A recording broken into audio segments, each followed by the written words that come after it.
ಎಲ್ಲ ಫೀಲ್ಡಲ್ಲೂ ಸಹ ನಮಗೆ ಫೀಮೇಲ್ಸ್ ಇವತ್ತು ಕಾಣಿಸ್ಕೊತಾರೆ. ಮನೆಯಲ್ಲಿ ಪೇರೆಂಟ್ಸ್ನ ಕೇರ್ ಮಾಡ್ತೀವಿ, ಪ್ರತಿಯೊಬ್ಬರನ್ನು ಕೇರ್ ಮಾಡ್ತೀವಿ, ಬಟ್ ಎಲ್ಲೋ ಒಂದು ಕಡೆ ನಮ್ಮನ್ನು ನಾವೇ ಕೇರ್ ಮಾಡ್ಕೊಳ್ಳಲ್ಲ. And end of the day 45ರಿಂದ 50 ವರ್ಷದೊಳಗಡೆ ಮಂಡಿ ನೋವು, ಆರ್ಥ್ರೈಟಿಸ್ ಆ್ಯಂಡ್ ಡಯಾಬಿಟೀಸ್, BP ಇದೆಲ್ಲ ಹೆಂಗಸ್ಲಿಗೆ ಯಾಕೆ ಬರ್ತಾ ಇದೆ? ಈ ವರ್ಕಿಂಗ್ ವುಮೆನ್ ಆಗಲಿ, ನಾನ್ ವರ್ಕಿಂಗ್ ವುಮೆನ್ ಆಗಲಿ, ನಿಮ್ಮ ಹೆಲ್ತನ್ನು ಕಾಪಾಡ್ಕೊಳ್ಳೋದು ನಿಮ್ಮ ಜವಾಬ್ದಾರಿ.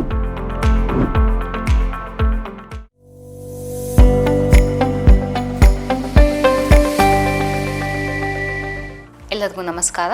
ನಾನು ನಿಮ್ಮ ಡೈಟಿಷಿಯನ್ ಆಶುಗೌಡ ಮಾತಾಡ್ತಾ ಇರೋದು. ಇವತ್ತು ವರ್ಕಿಂಗ್ ವುಮೆನ್ನಿಗೆ ನ್ಯೂಟ್ರಿಷನ್ ಎಷ್ಟು ಇಂಪಾರ್ಟೆಂಟ್ ಅಂತ ತಿಳ್ಕೊಳ್ಳೋಣ. ಯಾಕೆ ವರ್ಕಿಂಗ್ ವುಮೆನ್ನೇ ಟಾಪಿಕ್ ಮಾತಾಡ್ತಾ ಇದ್ದೀನಿ ಅಂದರೆ, ಇವತ್ತು 80% ಅಥವಾ 70% ಅಂತೂ ಎಲ್ಲ ಹೆಂಗಸರು ಕೆಲಸಕ್ಕೆ ಹೋಗ್ತಾ ಇದ್ದಾರೆ. ಅದು ಯಾವುದೇ ಥರ ಕೆಲಸ ಇರ್ಬೋದು, ಗಾರ್ಮೆಂಟ್ಸ್ ಇರ್ಬೋದು, ಆಫೀಸ್ ಇರ್ಬೋದು, IT ಫೀಲ್ಡ್ ಇರ್ಬೋದು, ಹಾಸ್ಪಿಟಲ್ಸ್ ಇರ್ಬೋದು, ನರ್ಸಿಂಗ್ ಇರ್ಬೋದು, ಎಲ್ಲ ಫೀಲ್ಡಲ್ಲೂ ಸಹ ನಮಗೆ ಫೀಮೇಲ್ಸ್ ಇವತ್ತು ಕಾಣಿಸ್ಕೊತಾರೆ.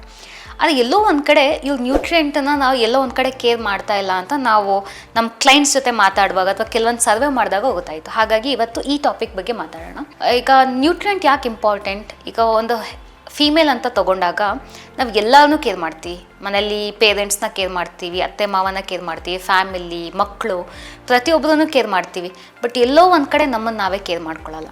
ಎಕ್ಸಾಂಪಲ್, ಈಗ ನಾನು ನಿಮಗೆ ಹೇಳ್ತೀನಿ, ನೀವು 4 ಜನನ ಹೆಸ್ರು ತೊಗೊಳ್ಳಿ, ನಿಮಗೆ ವೆರಿ ಇಂಪಾರ್ಟೆಂಟ್ ಅಂತ ಅಂದಾಗ ನೀವೇನು ಮಾಡ್ಬೋದು? ನಿಮ್ಮ ಹಸ್ಬೆಂಡ್ ಹೆಸ್ರು ತೊಗೋಬೋದು, ಮಕ್ಕಳು ಹೆಸ್ರು ತೊಗೋಬೋದು, ಅಪ್ಪ ಅಮ್ಮ, ಅತ್ತೆ ಮಾವ, ಅಣ್ಣ ತಂಗಿ ಎಲ್ಲ. ಬಟ್ ಎಲ್ಲೋ ಒಂದು ಕಡೆ ನೀವು ನೋಡಿ, ನಿಮ್ಮ ಹೆಸರು ನಾನು 4 ಲಿಸ್ಟಲ್ಲಿ ನೀವು ತೊಗೊಂಡೇ ಇರಲ್ಲ.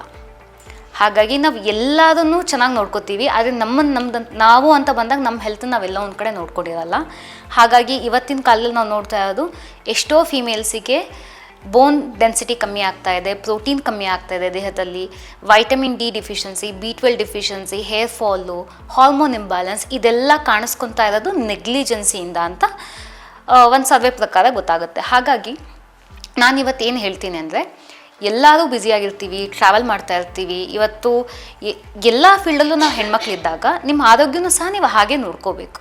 ಸೊ ಮೊದಲನೇದಾಗಿ ಚೆನ್ನಾಗಿ ನೀರು ಕುಡಿಯಬೇಕು. ನೀರು ಕುಡಿಯೋದು ಖಂಡಿತ ಕಷ್ಟ ಅಲ್ಲ. ಎಷ್ಟೇ ನಾವು ಬ್ಯುಸಿಯಾಗಿರಲಿ, ಒಂದು ದಿನಕ್ಕೆ 2 to 3 ಲೀಟರ್ಸ್ ವಾಟರ್ನ ಪ್ರತಿದಿನ ತಗೊಳ್ಳಿ. ಹಣ್ಣು ಮತ್ತು ತರಕಾರಿಗಳನ್ನು ಆದಷ್ಟು ನೀವೇನು ಕುಕ್ ಮಾಡಿರ್ತೀರಾ ಅಲ್ಲಿ ನಿಮಗೆ ಅಂತ ಒಂದು ಸಪ್ರೇಟಾಗಿ ಕುಕ್ ಮಾಡ್ಕೊಳ್ಳಿ. ಈಗೇನು ನನ್ನ ಕ್ಲೈಂಟ್ಸ್ ಎಲ್ಲ ನನಗೆ ಹೇಳ್ತಾ ಇದ್ರು, ಈಗ ಕೆಲವರೆಲ್ಲ ಪಲ್ಯ ಮಾಡಿರ್ತಾರೆ, 4 ಜನ ಇರ್ತಾರೆ ಒಂದು ಮನೇಲಿ, ಬಟ್ 4 ಜನದ ಆದಮೇಲೆ ಅಂದರೆ ಲೈಕ್ ಹೆಂಗಸ್ಲಿಗಿಲ್ಲ ಅಂದಾಗ ಅವ್ರು ಮತ್ತೆ ಖಂಡಿತ ಕುಕ್ ಮಾಡ್ಕೊಳ್ಳಲ್ಲ, ಯಾಕೆಂದರೆ ಎಲ್ಲರಿಗೂ ಸುಸ್ತಾಗಿರುತ್ತೆ. ಆದರೆ ಈಗ ನಾವೇನು ಮಾಡಬೇಕು ಅಂದರೆ, ಒಂದು ಸ್ಮಾಲ್ ಪೋರ್ಷನ್ ನಮಗೆ ಅಂತ ತೆಗೆದಿಟ್ಕೋಬೇಕು. ಎಷ್ಟೋ ಫ್ಯಾಮಿಲಿಲಿ ಆಗಲ್ಲ, ಬಟ್ ಕೆಲವರು ಆ್ಯಕ್ಚುಲಿ ನಾನೀಗ ಹೇಳಿ ಪ್ರತಿಯೊಬ್ಬರು ನನ್ನ ಕ್ಲೈಂಟ್ಸ್ ಮಾಡ್ತಾ ಇದ್ದಾರೆ. ಇಲ್ಲಾಂದರೆ ಅವ್ರ ಜೊತೆನೇ ಕುತ್ಕೊಂಡು ಊಟ ಮಾಡೋದನ್ನ ಪ್ರಾಕ್ಟೀಸ್ ಮಾಡಿ. ಆವಾಗ ಏನಾಗುತ್ತೆ, ಎಲ್ಲರಿಗೂ ಏನು ಸರ್ವ್ ಮಾಡ್ತಾ ಇರ್ತಾರೆ ನಿಮಗೂ ಆ ಊಟ ಸಿಗುತ್ತೆ. ಹಾಗಾಗಿ ಮಿಕ್ಕಿದನ್ನ ತಿನ್ನೋದಕ್ಕಿಂತ ಅಥವಾ ಜಾಸ್ತಿ ಆಗಿದ್ದನ್ನ ತಿನ್ನೋದಕ್ಕಿಂತ ನಿಮಗೆ ಏನು ಬೇಕು ಬ್ಯಾಲೆನ್ಸ್ ಡಯಟ್ ಮಾಡಿಕೊಂಡು ತಿನ್ನೋದನ್ನ ಪ್ರಾಕ್ಟೀಸ್ ಮಾಡ್ಕೋಬೇಕು. ನಿಮ್ಮ ಹೆಲ್ತು ತುಂಬ ಇಂಪಾರ್ಟೆಂಟ್. ಬಿಕಾಸ್ ನಾನು ಯಾವಾಗಲೂ ಹೇಳೋದು, ಹೆಣ್ಮಕ್ಳು ಎಷ್ಟು ಚೆನ್ನಾಗಿ ನೀವು ಸ್ಟ್ರಾಂಗಾಗಿರ್ತೀರ ಕಿಚನಲ್ಲಿ ಇರ್ಬೋದು ಅಥವಾ ಪ್ಲ್ಯಾನಿಂಗಲ್ಲಿ ಇರ್ಬೋದು, ನಿಮ್ಮ ಮಕ್ಕಳು, ಹಸ್ಬೆಂಡ್, ಫ್ಯಾಮಿಲಿ ಸಹ ಅಷ್ಟೇ ಸ್ಟ್ರಾಂಗಾಗಿರುತ್ತೆ ಹೆಲ್ತ್ ವೈಸಲ್ಲಿ. ನೀವೇ ಹುಷಾರು ತಪ್ಪಿದ್ರೆ, ನಮಗೆ ಜ್ವರ ಬಂದಾಗೂ ನಾವು ಎಷ್ಟೋ ಸಲ ಅಡುಗೆ ಮನೆಗೆ ಹೋಗಿ ಕುಕ್ ಮಾಡಿದ್ದೀವಿ, ಏಕೆಂದರೆ ಯಾವುದೋ ನಮಗೆ ಸಪೋರ್ಟ್ ಇಲ್ಲ. ಹಾಗಾಗಿ ನಿಮ್ಮ ಹೆಲ್ತ್ ತುಂಬ ಇಂಪಾರ್ಟೆಂಟ್. ಈಗ ಹೇಗೆ chief minister important for the completely Karnataka, ಹಾಗೆ ಒಂದು ಮನೆ ಅಂತ ಬಂದಾಗ ನಮಗೆ ಫೀಮೇಲ್ಸ್ ಆರ್ ವೆರಿ ಇಂಪಾರ್ಟೆಂಟ್.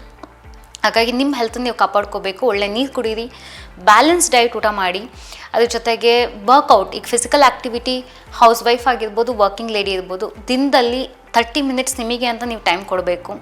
ಆಗ್ತಾ ಇಲ್ವಾ ಪ್ಲ್ಯಾನ್ ಮಾಡ್ಕೊಳ್ಳಿ, ಕೆಲಸಗಳನ್ನು ಕಮ್ಮಿ ಮಾಡ್ಕೊಳ್ಳಿ, ಕೆಲವೊಂದು ಕೆಲಸಗಳನ್ನು ಹಂಚ್ಕೊಳ್ಳಿ ಮನೇಲಿ. ನೀವು ಈ ಕೆಲಸ ಮಾಡಿ, ನಾನು ಈ ಕೆಲಸ ಮಾಡ್ತೀನಿ ಅಂತ ಖಂಡಿತ ಮಾಡೇ ಮಾಡ್ತಾರೆ.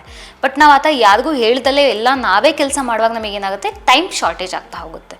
ಎಲ್ಲರಿಗೂ 24 ಗಂಟೆ ಇದೆ ಅಂದಾಗ ನಮಗೆ ಯಾಕೆ ಶಾರ್ಟೇಜ್ ಆಗ್ತಾ ಇದೆ? ನೀವು ಓವರ್ ಕೆಲಸ ಮಾಡ್ತಾ ಇರ್ತೀರ, ಅಥವಾ ನಿಮಗೆ ಯಾರ ಹತ್ರನೂ ಕೆಲಸ ಮಾಡಿಸಿ ಅಭ್ಯಾಸ ಇರಲ್ಲ. ಬಟ್ ನೀವು ಆ ಸಿಸ್ಟಮ್ನ ಸ್ವಲ್ಪ ಚೇಂಜ್ ಮಾಡ್ಕೊಂಡಾಗ ಏನಾಗುತ್ತೆ, ನಮಗೆ ಟೈಮ್ ಸಿಗುತ್ತೆ. ಆ ಟೈಮ್ನ ನಾವು ವರ್ಕೌಟಿಗೆ ಅಂತ ಇನ್ವೆಸ್ಟ್ ಮಾಡ್ತಾ ಹೋಗ್ಬೋದು.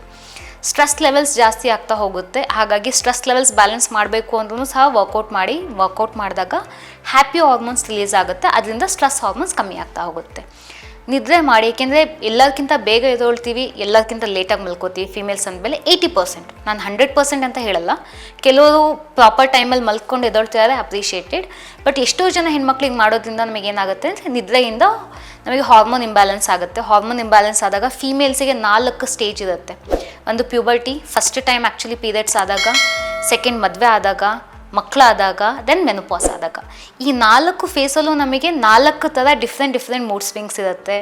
ಬಾಡಿ ಡಿಫ್ರೆಂಟಾಗಿ ಡಿಮ್ಯಾಂಡ್ ಮಾಡ್ತಾ ಇರುತ್ತೆ. ಹಾಗಾಗಿ ಪ್ರತಿ ಹಂತದಲ್ಲೂ ನಮಗೆ ನ್ಯೂಟ್ರಿಯೆಂಟ್ ಅಂತ ತುಂಬ ಇಂಪಾರ್ಟೆಂಟ್. ಹಾಗಾಗಿ ನ್ಯೂಟ್ರಿಯೆಂಟ್ ಬಗ್ಗೆ ನೀವು ಫೋಕಸ್ ಮಾಡಿ. ನೀವು ದಪ್ಪ ಇರಿ, ಸಣ್ಣ ಇರಿ, ಅದು ಮ್ಯಾಟರೇ ಅಲ್ಲ. ಅದೇ ಒಳ್ಳೆ ಊಟ ತಿನ್ನೋದನ್ನ ಪ್ರಾಕ್ಟೀಸ್ ಮಾಡಿ, ಅದು ತುಂಬ ಹೆಲ್ಪ್ ಆಗುತ್ತೆ. ಅದ್ರ ಜೊತೆಗೆ ವೆರಿ ಇಂಪಾರ್ಟೆಂಟ್ ಥಿಂಗ್ ಅಂದರೆ ಪ್ರೋಟೀನ್ ಅನ್ನೋದು ತುಂಬ ಇಂಪಾರ್ಟೆಂಟ್. ಯಾಕೆಂದರೆ ಈಗ ಎಷ್ಟೋ ಜನ ಫೀಮೇಲ್ಸಲ್ಲಿ ನಾವು ನೋಡ್ತಾ ಇದ್ದೀವಿ, ಸ್ಯಾಗಿನೆಸ್ ಅಂದರೆ ಸ್ಕಿನ್ ತುಂಬ ಅಂದರೆ ಲೈಕ್ ಸ್ಯಾಗಿ ಆಗಿರುತ್ತೆ, ಅಂದರೆ ತುಂಬ ಗಟ್ಟಿಯಾಗಿರಲ್ಲ, ಮಸಲ್ ಲಾಸ್ ಆಗ್ತಾ ಇದೆ ಅಂತ ಅಲ್ಲಿಗೆ ಅರ್ಥ. ಹಾಗಾಗಿ ನೀವು ಮಸಲ್ಗೆ ಏನಾಗಬೇಕು ಅಂದರೆ ಪ್ರೋಟೀನ್ ತೊಗೋಬೇಕು. ಅದ್ರ ಜೊತೆಗೆ ಡಲ್ ಆಗ್ತಾ ಹೋಗುತ್ತೆ. ಈಗ ಡೆಫಿನೆಟ್ಲಿ ನಾವು ಟೀನೇಜಲ್ಲಿ ಇದ್ದಿದ್ದ ಗ್ಲೋ ನಾವು 30 ವರ್ಷ 40 ವರ್ಷ 50 ವರ್ಷ ಆಗ್ತಾ ಇರಲ್ಲ. ಅದು ಎಲ್ಲರಿಗೂ ಅದೇ ಥರ ಅಂತಲ್ಲ. ಯಾಕೆಂದ್ರೆ ನಾವು ಏನೋ ಒಂದು ಲಾಸ್ ಮಾಡಿದ್ದೀವಿ, ನಾವು ಆ ಜರ್ನಿಲಿ ಒಳ್ಳೆ ಊಟ ತಿಂದಿಲ್ಲ, ಅದಕ್ಕೆ ನಮಗೆ ಬೇಗ ವಯಸ್ಸು ಕಾಣಿಸ್ತಾ ಇದೆ ಅಂತ.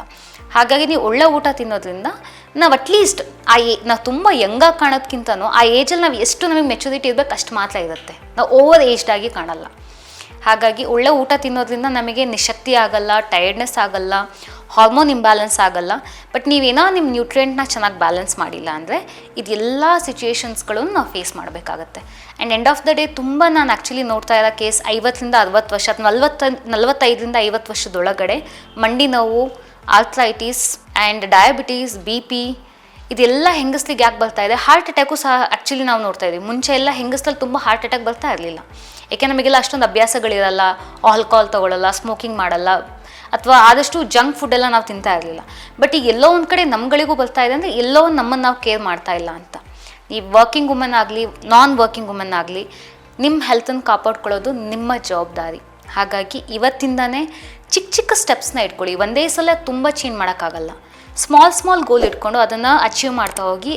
ದೆನ್ ನೀವೇ ವಿತಿನ್ 3 ಮಂತ್ಸ್ 6 ಮಂತ್ಸ್ ನಿಮ್ಮಲ್ಲೇ ನೀವು ಆ್ಯಕ್ಚುಲಿ ಪಾಸಿಟಿವ್ನೆಸ್ನ ಕಾಣ್ತಾ ಹೋಗ್ತೀರಾ. ಲೇಟೆಸ್ಟ್ ಹಾಗೂ ಇಂಟ್ರೆಸ್ಟಿಂಗ್ ಸುದ್ದಿಗಳಿಗಾಗಿ ಬಾಸ್ ಟಿವಿ ಕನ್ನಡ ಚಾನೆಲ್ನ ಸಬ್ಸ್ಕ್ರೈಬ್ ಮಾಡಿ. ಹಾಗೆಯೇ ಬೆಲ್ ಐಕಾನ್ ಪ್ರೆಸ್ ಮಾಡಿ. ಇದರ ಜೊತೆಗೆ ಫೇಸ್ಬುಕ್, ಇನ್ಸ್ಟಾಗ್ರಾಮ್, ಎಕ್ಸ್ನಲ್ಲೂ ಮಿಸ್ ಮಾಡದೆ ಫಾಲೋ ಮಾಡಿ.